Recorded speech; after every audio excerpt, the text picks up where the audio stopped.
Occult Confessions is brought to you commercial-free through the generous support of our patrons. Visit occultconfessions.com and click on Donate to help keep the history of the occult on the digital airwaves. The Morrigan is a perplexing figure to make clear sense of for the reasons that all Celtic mythology is similarly perplexing. It was part of an oral tradition that was only recorded in the medieval period after the believers in the Morrigan had long since disappeared. Unlike the fairly extensive record of the Greco-Roman deities, the references to the Morrigan and her fellow Celtic gods are far more scant.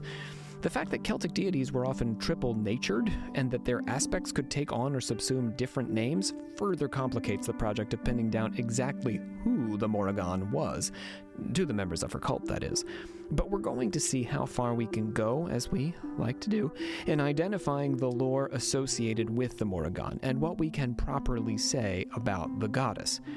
My name is Dr. Rob C. Thompson. I am your supreme hierophant for the alchemical actors, joined this day by the literal sisters, Olivia Olivia, Grandmaster of the Order. Hi. Even though you can't say our names. I know all it. Of a sudden. I know it. I just want to. I'm being eccentric about it. Oh, okay. I know. I really started it. I don't know what happened there. The letter T became a V. I've been hanging out with a 2-year-old too much. Literal or little, I'm good. Yeah. Little? Yeah, people do that. Yeah, it's they just weird. cut out half That's the not your name letters. People at are all. like little, and I'm like, no. No. Who's that? Who dat? Stuart Little? It's not me. No. Are you traumatized by Stuart Little? A little bit, but also I don't want to be related to Stuart Little He's because a mouse. he's a mouse. Yeah, that'd be weird. And that kid Unfortunate. with glasses. Oh, no, he was just in it. He was just there. Yeah, he's not related to the mouse, I don't Yeah. think. Not biologically. Pre-literal is our metallurgic prophet. Hello, everyone. Are you related to any rodents? Kids with glasses, though, maybe? Maybe not that. I would rather be related to a rodent, I think. Would you call the Russian or the Italians rodents? Oh, No. tough. I would not. There you go. Personally, All right. That's call keeping all them the that. listeners on board right there. Is it? I don't know, unless you hate Russians and Italians. Let's bludge it out. That sucks for us then. I don't know. Well, then wouldn't they like that they're rodents? Anyway, I guess it depends on how you feel about rodents. And no one's a rodent today. I love rats. I do love them. We, the members Of the secret order of alchemical actors, do solemnly commit ourselves to a full and honest telling of the history of the occult as far as we know it. In her thesis on the Morrigan, Angelique Guillermovich Epstein observes that the name Morrigan first surfaces as a noun in the passage of Isaiah that we've actually discussed before here on the podcast. I'm speaking, of course, of 34:13 in relation to the female monster or Lamia. In some iterations of the text, Lamia is rendered as Lilith or Lilith, a female demon who attacks small children and is tangled up with the lore around Adam's first wife. Lamia is defined by the Irish interpreters here as Morrigan, monster in female form. That is, a Morrigan. In this way, Morrigan resembles Lilith in that it references both a specific mythological figure and a class of monsters or demons. So, right, in Judaic lore, Lilith is an actual person, but in Isaiah, she becomes a class of demons. Morrigan is a goddess in Irish lore, but if you talk to the Irish about what this word means, some of them will say Morrigan is a class of demons or demonic entities. The Morrigan are defined as demons not of hell, but demons of the air. They double the cries of foxes, and they double the voices of the hooded crows. The crow, here joined with this class of malevolent spirit, is regularly associated with the goddess Morrigan, who is said to transform herself into the crow. I don't know about foxes so much, but our listeners can write it. Do you guys have any fox associations regarding goddesses? I personally don't. Mine actually is also a crow. So Yeah. Yeah, I don't No know. foxes in the lore for you? I don't mean specifically to Morrigan, but any Right. goddess figure. That's what I'm in trying to fo- think. I I can't don't- think of anyone that's like... don't. There might be some like super far off one for the Norse, but like not anybody. Nothing of that major springs to import- mind. Not that I yeah. can think There's, of. there's no. fox demons in Japanese lore. Right. Who's But, your like- Norse goddess with the crow? Oh, it's Hela. Okay. She's my lady. She's my lady. She is. The crow links to Morrigan's association with war, insofar as crows, as birds of carrion, would gather over a battle to pick apart the corpses of the dead after the battle. Is this true of Hela? So, no, it's different in Norse mythology because she doesn't have anything to do with the battlefield. That would be Odin the Valkyries. Yeah. And do they have a bird? They do have some correlation to ravens, actually. Who are also carrion birds, right? Let's do some ornithology. Well, I mean, the Valkyries have, a lot of times they're pictured with wings. Well, yeah, So but they're usually like more angelic in nature. They're not picking apart the bodies. No, they are lifting the souls to picking 'em Valhalla. Yeah, they're carrying them literally off to Valhalla. They're lifting them off. Yeah, giving them a lift. All right. But crows are associated because they're generally associated with, not crows, ravens with Odin in some aspects, yeah. Goodbye, eyeball. There's a lot of birds associated with Odin in particular. In the tale of Cuchulainn, the Morrigan arrives after a battle to goad both sides into fighting, hungry for the harvest of corpses that might follow, as her reference to ravens suggests. So now Morrigan is going to talk about ravens. Woe to the Arain, woe to the men of Ulster. Hail to Arain. These were the words she whispered to the Arain. Woe to the men of Ulster, for they have not won the battle. Unlike the Greek gods, who would pick sides in conflicts like the Trojan War, the Morrigan seems to pick the side of war itself, advocating for conflict without choosing a favorite in the conflict. The cry of the fox reflects the Morrigan's ability to create a terrible noise, not unlike the more modern Irish banshee. How about you guys ever heard the cry of the fox? Oh, they're going to say about banshee. Yeah. I was about to say we'd be dead. Yeah, that'd be it for us. Have you heard foxes? It sounds like a woman's being murdered. Yeah, I am also obsessed with foxes. There's a lot of fox Instagram accounts that I follow, and their sounds that they make are fascinating because you don't hear foxes make sounds, but they when they're happy and when they make chattery kind of sounds. It's not what you would think. Yeah, we have a fox family that lives near our house, and in the middle of the night, in a certain season, you hear a very scary sound. You should get one of those cameras. My boss has a camera that's for foxholes. Oh, you can get so you a can trail put it cam or outside something, a foxhole, and then you can watch it. It'll alert you when things there's all the little kids babies. would love that. Kits, I think. Kits. Well, you're the fox follower. You should know. Wolves are more my thing, but foxes have been a nice adventure your for love me. and fascination of foxes. Wolves Because are there's your not thing. as many wolf Instagram accounts, although I do So follow you're settling them, for foxes. but they're all sanctuaries, and those ones are a lot sadder. But the fox accounts are fun because she has foxes and raccoons, and she rescues them, and they're all fucked up looking because they're used for breeding fur. And Oof. anyway. So that's somehow not sad to you. Oh no, it is. When they die or when one of her possums die, I sit there and I cry, and Ryan has to be you don't know them. You don't know that possum. Both.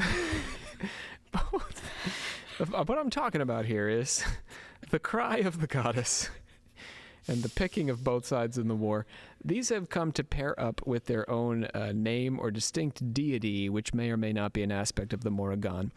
Maybe the banshee is a derivation of the Morrigan in the way the Irish gods became fairies during Christianization. You see? Lugh theoretically is the leprechaun, and maybe the banshee is the Morrigan. We just don't know. The terrible noise has led to the Morrigan's association with Nemain, the goddess who utters a terrible cry at the start of a battle to confound and terrify the warriors. Nemain, like the Morrigan, is associated with the crow. While modern scholars are in the habit of connecting Nemain with the Morrigan, given her direct relationship with the battlefield, she is not one of the names conventionally associated with the Morrigan's tripartite nature. So the Morrigan has a triple side, right? Mm-hmm. And none of them are Nemain, which is sort of strange. Because they are very similar. They have a terrible cry, and they love battle. However, her name is sometimes used as a variation for Badb. Oh. Interestingly, The Badba is most associated with devouring corpses after battle, and some accounts describe valiant warriors as feeding or pleasing the Badba. The tie with the Nemain suggests that she both calls out to stir frenzy and confusion at the start of a battle and arrives afterwards to pick over the dead. We did have there's been a little discord back and forth and just some general conversation about the pronunciations here. We're in reasonable territory insofar as, let me just say, there's been anglicizations of some of these pronunciations, but we don't know how the Celts actually would have pronounced some of these words, and the words have survived.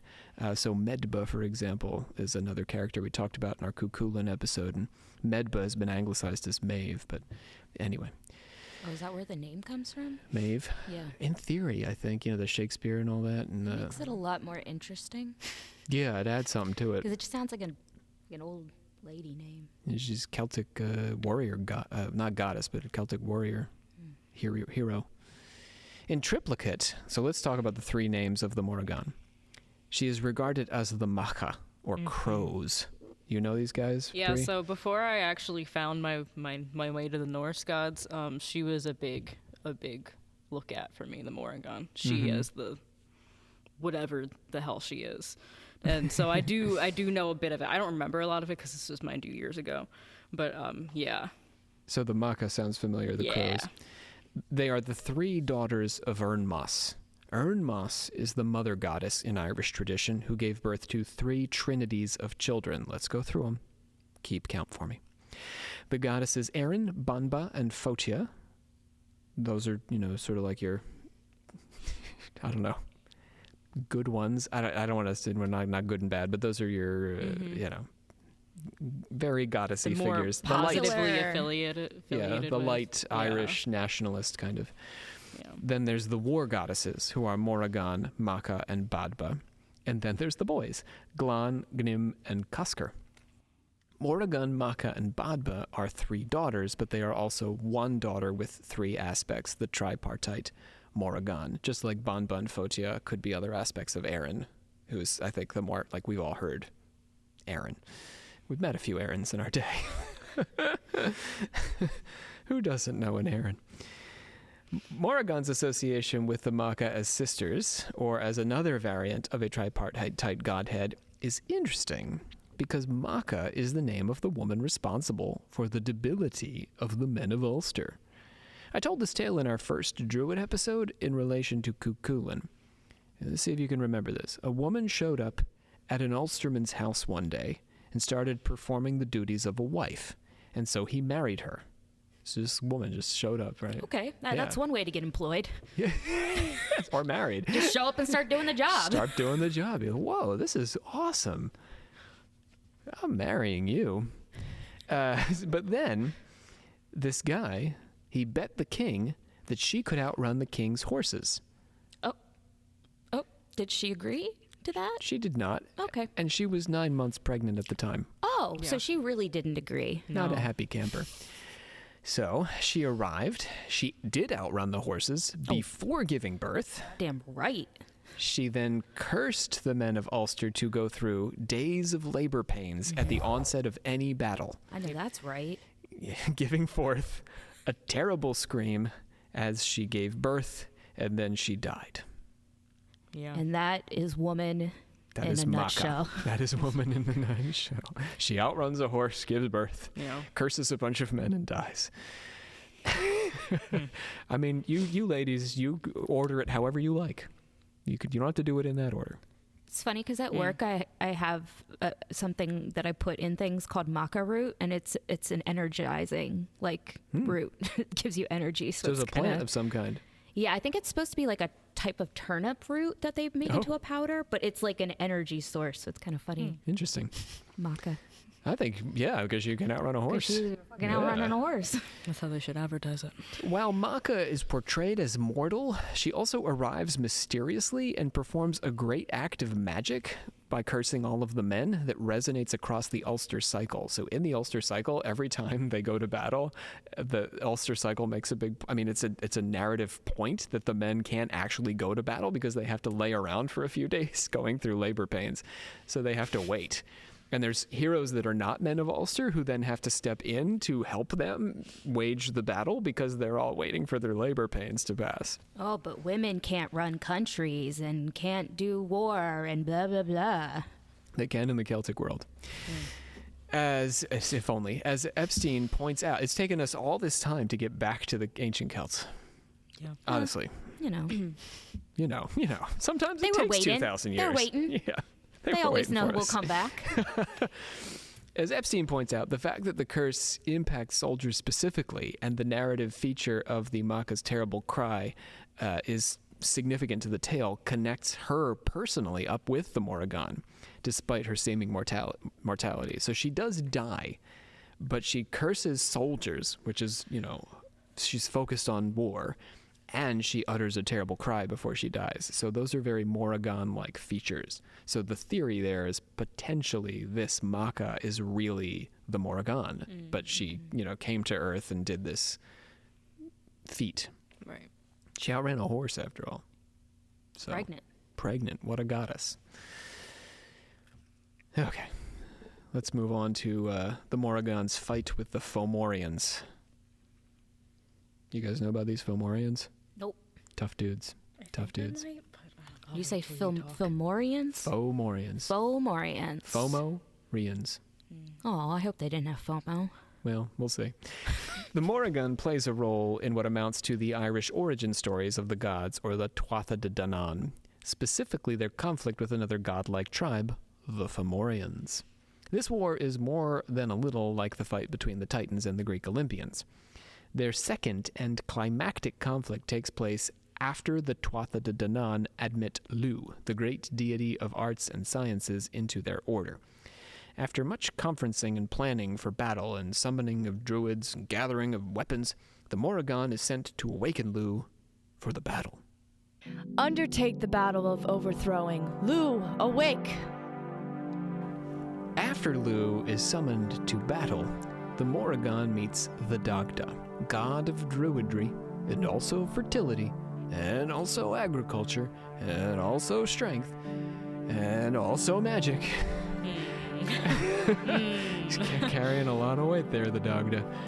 At the waters of the Unshin in Koran, with 1 foot on one bank and 1 foot on the other, perhaps symbolizing the uniting of these regions in the god of the Dagda. The Dagda is traditionally regarded as her husband, which makes sense given what is about to take place. Okay. So he's straddling these lands, and he came to her and had sex with her there, over or in or somewhere around that water. Okay. Yeah. Good for them. Yeah. So, ever afterward, the place was called the Bed of the Couple. Oh. I kind of like nice. that, yeah. Sexy. After enjoying this bed, whose name they coined, the Morrigan made a bold pronouncement to the Dagda. Peace up to heaven, heaven down to earth, earth beneath heaven, strength in each, a cup very full, full of honey, mead in abundance, summer and winter, but in times to come I shall not see a world which will be dear to me, summer without blossoms, cattle will be without milk, women without modesty, men without valor, conquest without a king, woods without mast, sea without produce, false judgments of old men, false precedents of lawyers, every man a betrayer, every son a reaver. The son will go to the bed of his father, the father will go to the bed of his son, an evil time. Does this sound bad to you guys, or you all right with this? You all right with fine. It's a fine apocalypse? What? You're on board? Yep. Okay. Wait, are we recording right now? We are. Oh, okay. I'm asking your opinion on this apocalypse. What is happening? Men without valor, women without modesty, conquest without a king. Yeah. It's a lot less scary than mine. Is I that don't where know. my modesty went? Went right there into the apocalypse. Just a loss of morals? Is that I their think that's apocalypse? the idea. Lawyers without precedent, meaning that they're just making up their own laws as they go. But she's also saying everything's great right now, but tomorrow it'll be bad. Not immediately, but the apocalypse will come for you. I feel like my only qualm is with the idea that this is an apocalypse, but that's besides the Oh, point. you would like it to be worse. Yeah. An evil time. I think the idea is that in good times we must remember that the evil times are always ahead of us. so we don't lose that vigilance and that awareness. I suppose. What do you want? More evil A in your snake times? coming out of the ocean eating the sun. All right. Fire set to the entire earth. I'm good. But I don't need that. I'm saying as a definition for an apocalypse. I think the Celts are less metaphysical in that way. It's Yeah. not. It's about the humans turning on humans. It's about the degradation of the human world rather than the natural world. Yeah, you see what I mean? Yeah, I just don't still agree with it, but I understand it. It's not my favorite apocalypse. It's not. The Morrigan's associations are often mysterious, but in the tale of the battle with the Fomorians, she shows a clear link with battle, poetry, and prophecy. She gloats and picks over the battlefield as the crow, but she also predicts mass slaughter, much like the raven or crow anticipate death by waiting at the edge of the battlefield for the corpses to pile up. In the story of Cuchulain's battle with Medbin Fergus, it is the Morrigan who descends to Don Coulange to warn him that Medby's forces are coming to steal his prized bull. As a counterpart to the Dagda, she also has associations with sex and femininity, demonstrating the different attitudes Celts took toward gender. Think about this for a second. She's the crow-like war crow goddess, and she's a sex goddess. She's a goddess of the aggressive and a goddess of the feminine, and they all coexist in that one supernatural being. That's why I like her so much. Yeah, it's pretty cool. It's unusual. As our various episodes this season have suggested, it's tremendously difficult for us to internalize anything like a clear sense of how the Celts conceptualized gender, particularly among women. The tale also raises the possibility that the Morrigan is a double agent. Ooh. Neil just, his head shot right up. Neil's here to do some lines for us, you guys. The Morrigan aligns herself with the Dagda in more ways than one, and aids Lugh in defeating the Fomorians. But what if the Morrigan was a Fomorian herself, who switched teams? Ooh. That's exciting. The possibility comes from the fact that Neat, the Irish Celtic god of war, and the Morrigan's male counterpart, is traditionally paired in marriage with either Nemain, the terrible voice before a battle, remember her, or the Badba, the terrible scavenger after the battle. If the Badba is an aspect of the Morrigan, that suggests a relationship between Neat and Morrigan, although the Dagda is traditionally regarded as her husband, and Neat is the grandfather of Baelor, leader of the Fomorians. Did you just make You that got into really a conspiracy? intense there, yeah. I don't, it's more like a family tree that I performed a little conspiracy-esque, yeah. Yeah. It's more boring than that, Olivia. Yeah, so... But more interesting than the Bible, when they list off That's true, yeah, Leviticus. chapters of names. So, let's go do that again. Neat is the war god. She's the war goddess.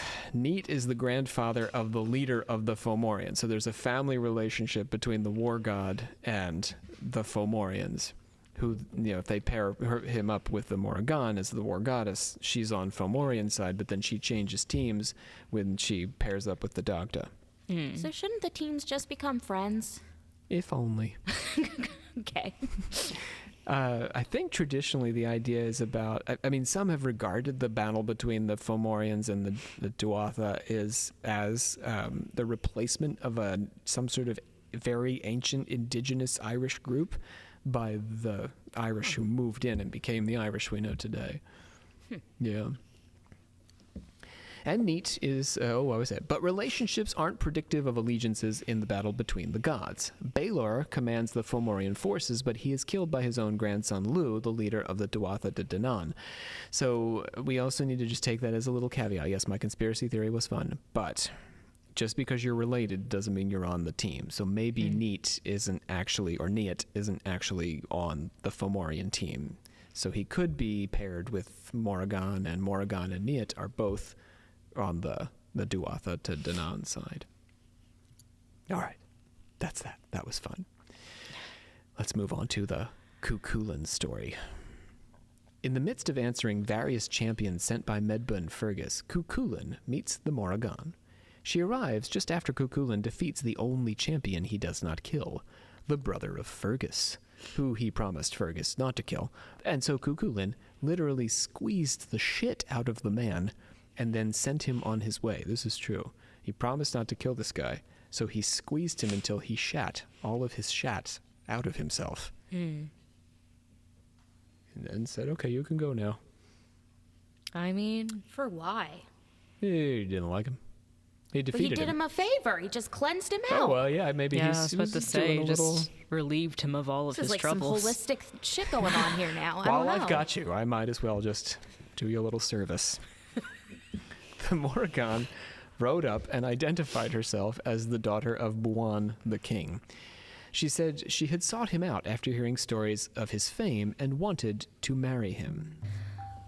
I fell in love with you on hearing your fame, and I have brought with me my treasures and my cattle. It is not easy for me to meet a woman while I am in this strife. I will help you in it. It is not for a woman's body that I have come here. The Morrigan, being a goddess and a warlike one, was none too pleased at having been rebuffed. It will be worse for you when I go against you, as you are fighting your enemies. I shall go in the form of an eel under your feet in the ford, so that you shall fall. I shall seize you between my toes, so that your ribs are crushed, and you shall suffer that blemish until you get a judgment blessing. I shall drive the cattle over the ford to you, while I am in the form of a gray she-wolf.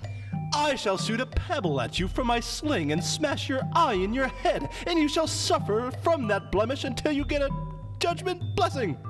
I shall come to you in the guise of a hornless red heifer in front of the cattle, and they will rush upon you at many fords and pools, yet you will not see me in front of you.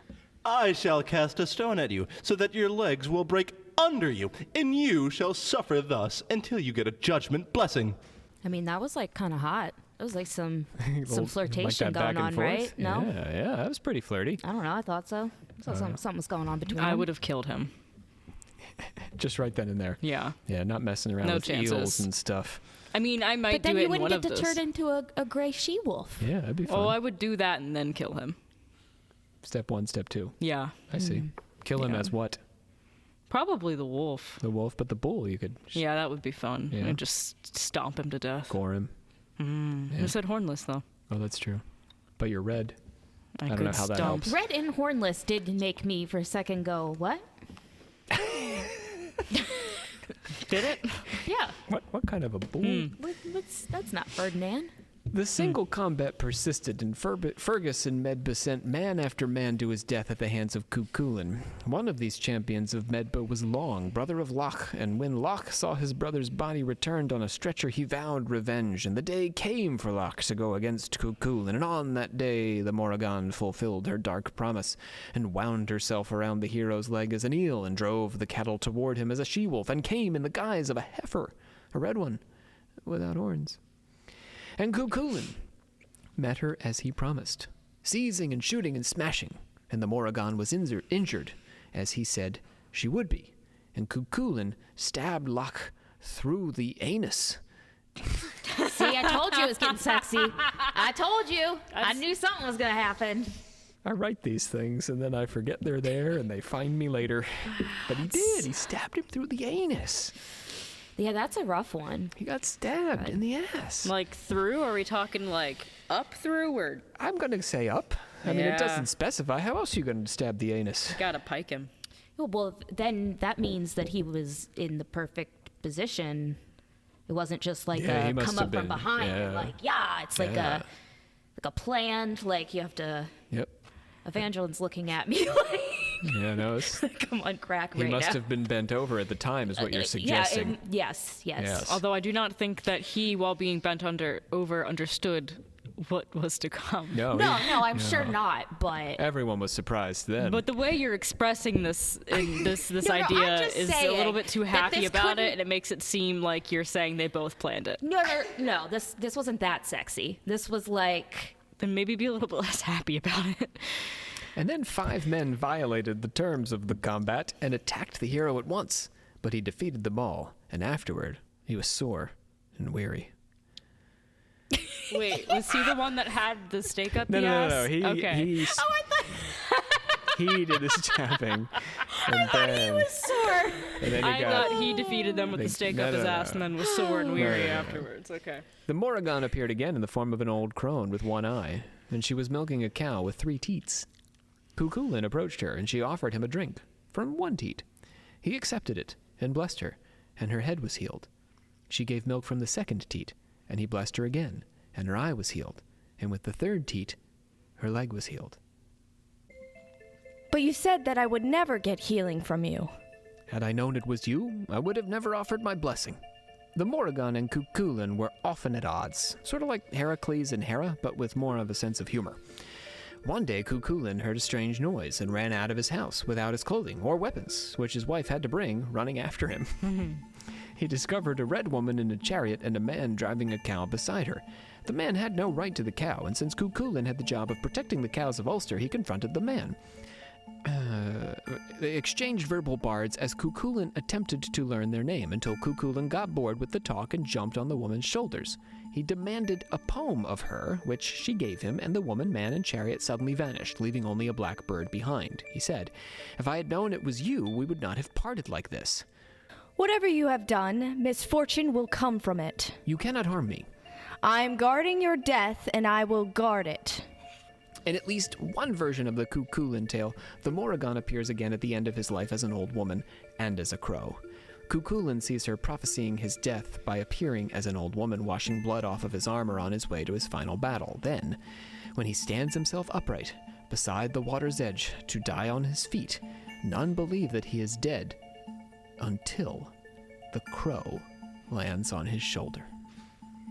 The Morrigan also surfaces in the metrical Dindentionchas, or Irish lore of place names. That is the metrical Dindentionchas. So this is all folklore related to the names of places. I know someone I grew up with that was literally born in Ireland, and I don't even know if she could say half of these if I put them in front of her. Neil was telling us that like 15% of the population can actually speak all these. In the story of the radiant, fair, shapely, and danger-loving Odras, wife of Buchat, lord of cattle, the poem is short, so I'll let Neil share a portion of it with you directly. As busy, dark, wrinkled Odras was sleeping in the early morning, the Dagda's wife found her. In this wise came the shape-shifting goddess. The envious queen, fierce of mood, the cunning raven-caller, brought off with her the bull that lived in the miry Lilith moon. The bull covered a cow, the paddock bull in our herd. He heed him in battle haste, from the Tamer to the levels of Moor of Oiru. In other words, the Morrigan came and stole a prize bull from Odras, wife of the lord of cattle, and she carried the bull off to Krakow.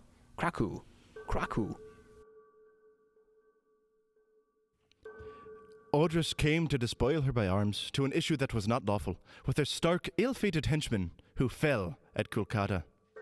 Kada was her gilly's name, many a fight he knew. Odras brought him in better hour on the track of her herd of heifers. Afterward, when her henchman was gone, the lady came in shining trim, to Sid Crushan. Likewise, and a weird event befell yonder. And prudently, the dark wrinkled one let sleep come over her, and cold Dare fell good, where she met mortal outrage. The horrid Morrigan, out of the cave of Crushu, hit her fit abode, came upon her, slumbering. Alas, the combat on the hill. The owner of Kine chanted over her with fierceness unabating. Toward huge Salah Bogna, every spell of power, she was full of guile. The forceful woman melted away toward Sagai in a sleepy stream, like a pool void of luster. She lost her victorious powers.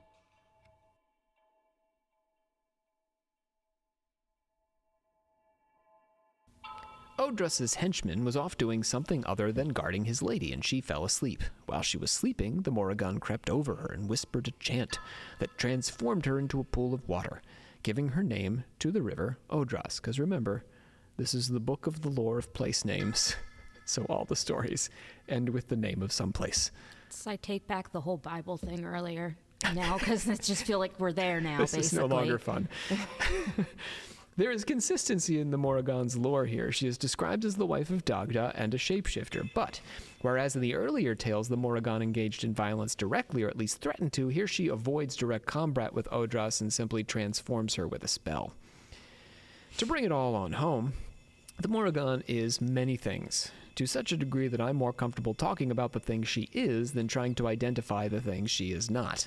While she has a kind of chthonic and warlike focus, she also expands into various aspects of feminine being and encompasses some magical and druidic associations through her relationship with the Dagda. Unlike the Greek Athena, whose presence on the battlefield did not extend to the possibilities of actual Greek women, there were not many Greek women doing battle, right? Celtic depictions of human women in their mythology suggest that the Morrigan's various associations could actually extend to Celtic women who did do battle and engage in various, occupations we would consider male, traditionally. In this way, the Morrigan shows a more expansive definition of womanhood and the feminine among the Celts than we've been accustomed to in the Western cultural history of their conquerors. Final thoughts on the Morrigan? I mean, I like the Morrigan a lot.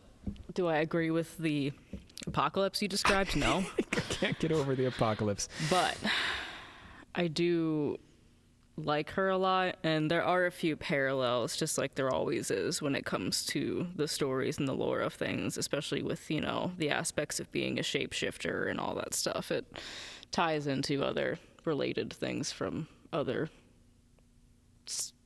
mythologies. Various lores, yeah. So you see that she has these connections with Norse and other. Oh yeah, definitely. There's overlap in the way the goddess is portrayed. Why? And you think this is back to your path mythology? It's or your path metaphor. The idea that all of these mythologies are really tending in the same direction. They're speaking the same truth different ways. I don't want to put words in your mouth. It's at the top of the mountain. We're all aspiring to the same higher thing, but the path we take is different going up the mountain. So we all see these things, and I think because of that, that's why all of these stories, these mythos, they all intertwine and they mirror each other because it's the same pathwork. It's like the same, touching on some underlying spiritual truth. Yeah. How about you, Olivia?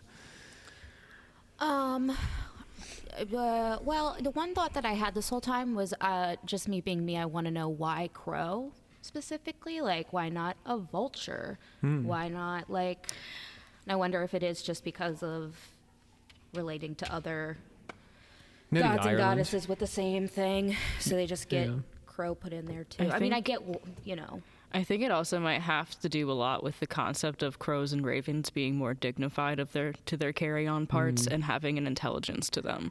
Yeah. I think that has a lot vultures of it. are smart as shit. No, but I'm saying like traditionally, like the befriending of crows and stuff like that, there is like a dignified beauty to them visually as well. I think that's a lot to do with it. But they're, I guess.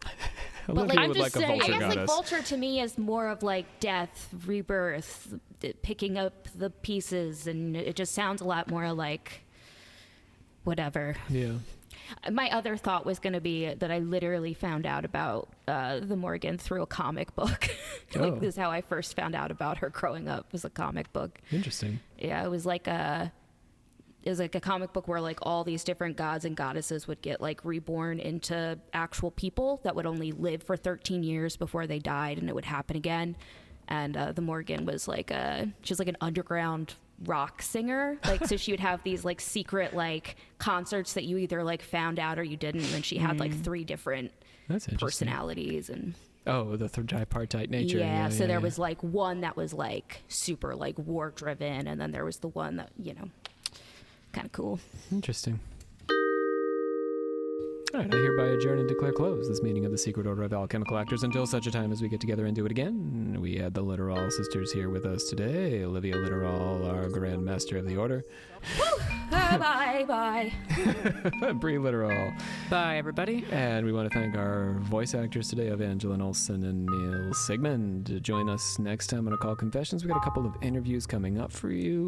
One on the energy of the goddess and a little bit on the Georgia Guidestones. Something to look forward to here on Occult Confessions.